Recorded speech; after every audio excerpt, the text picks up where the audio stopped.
बनलू शिव गुरु के शिष्या हो तोहरा तनिको ना ज्ञान बा। काहे बनलू शिव गुरु के शिष्या हो तोहरा तनिको ना ज्ञान बा। तनिको ना ज्ञान बरुए तनिको ना ज्ञान बा।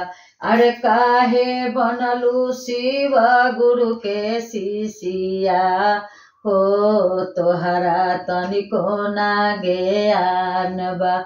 राजा दशरथ ऐसन ससुर पवलू उनको ना कइलू आदरवा हो तोहरा तनिक ना ज्ञान बा।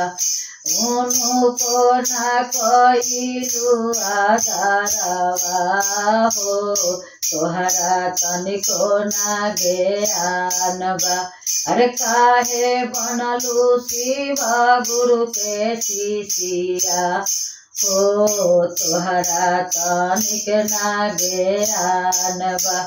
माता हो कौशल्या ऐसन सासु के पवलू उनको ना छुअलू चरनिया हो तोहरा तनिको ना ज्ञान बा।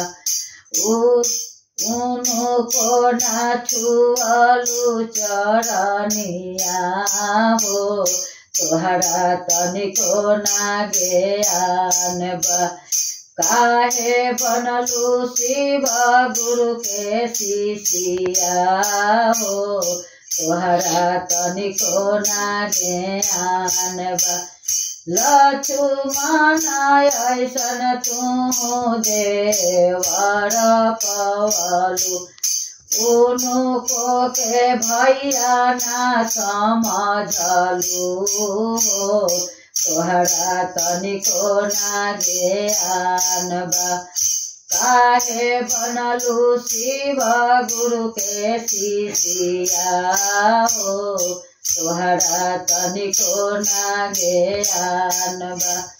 तनिको ना ज्ञान बरुए तनिको ना ज्ञान बा।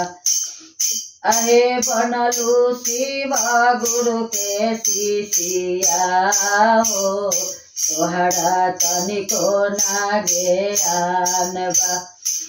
पहिला में दाया मंगनी दूसरा में चरचा तीसरा में कोइनी परनामा हो तोहरा तनिको ना ज्ञान बा।